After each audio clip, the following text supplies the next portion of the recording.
Audio Jungle.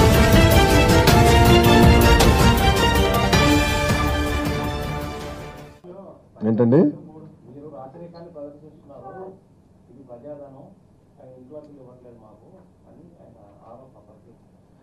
ఇప్పుడు ప్రజలు పన్ను కడతారు, తద్వారా సంక్షేమ అభివృద్ధి కార్యక్రమాలు ప్రభుత్వం చేస్తుంది.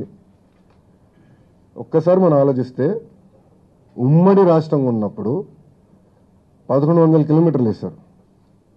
రాష్ట్ర విభజన జరిగి 16,000 కోట్ల లోటు బడ్జెట్ ఉన్న 17,000 కిలోమీటర్లు సీసీ రోడ్ వేసాం. ఒక ఉదాహరణ సీసీ రోడ్లే చెప్తున్నా, అట్లా కాకుండా ఈఏపీ ఉన్నాయి, ఆర్డబ్ల్యూఎస్ ఉన్నాయి, చేశాం. నేనేమంటున్నానంటే అభివృద్ధి జరగలేదు అంటున్నారు ఒక పక్కన, నేను అభివృద్ధి చేశానని చెప్తున్నాను.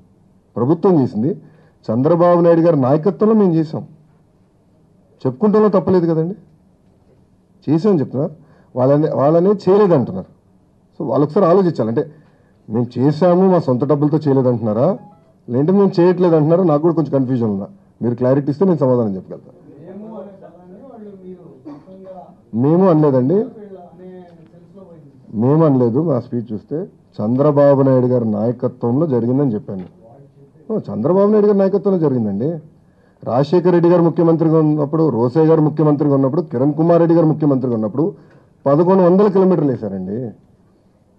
మా నాయకుడు, మా ముఖ్యమంత్రి గారు, మా అధ్యక్షుడు గారు చంద్రబాబు నాయుడు గారి నాయకత్వంలో 17,000 కిలోమీటర్లు వేసాను చెప్తాలో తప్పలేదని నేను భావిస్తున్నా. కంపారిజన్ హౌస్లో కూడా చెప్పాను. నేను హౌస్లో ఇంకా అన్ని స్కీమ్స్ చెప్పాను. నేను హౌస్లో గంట పాటు నేను అన్ని స్కీమ్స్ వివరించా. ఫస్ట్ హౌస్ నేను అటెండ్ అయినా మొదటిసారి సెషన్లో చెప్పుకుంటామో తప్పలేదు కదండి. అభివృద్ధి చేశామా చేయలేదనే చర్చ జరుగుతుంది ఇక్కడ. అభివృద్ధి చేయట్లేదని ఒకరు అంటున్నారు, చేశాను నేను చెప్తున్నా. ఎవరి డబ్బులతో చేశా అంటే ఇది ప్రజలు పన్ను కట్టారు, కేంద్ర ప్రభుత్వం స్కీమ్లు ఉంటాయి, రాష్ట్ర ప్రభుత్వం స్కీమ్లు ఉంటాయి, అనుసంధానం చేసి కన్వర్జెన్స్ అని పెద్ద ఎత్తున భారతదేశంలోనే ఏ రాష్ట్రం చేయని విధంగా గ్రామీణ అభివృద్ధి శాఖగా మేము చేస్తున్నాం. దానికి అనేక అవార్డులు కూడా వచ్చినాయి మాకు. అది చెప్పుకుంటే తప్పు కాదని నేను భావిస్తున్నా.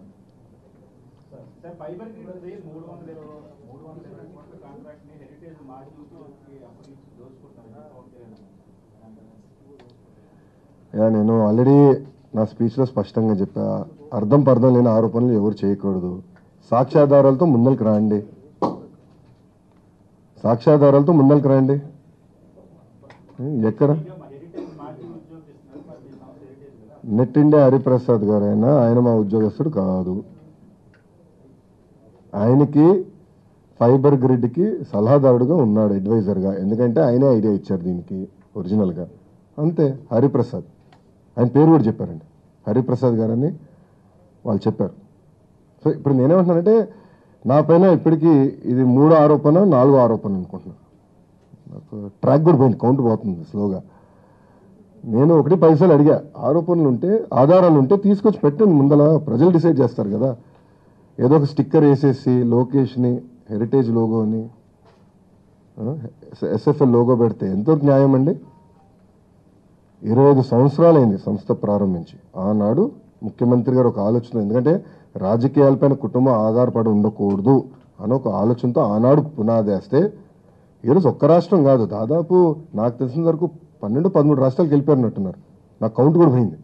కంపెనీ నాకు ఇప్పుడు అంతా అమ్మ బ్రహ్మి చూస్తున్నారు కనుక నాకు అసలు అటువైపు చూడట్లా. ఏంటండి వీడియో నచ్చిందా? అయితే ఓ లైక్ వేసుకోండి, లేదంటే ఓ కామెంట్ చేయండి. ఎప్పటికప్పుడు మా వీడియోస్ చూడాలంటే సబ్స్క్రైబ్ చేసుకోండి.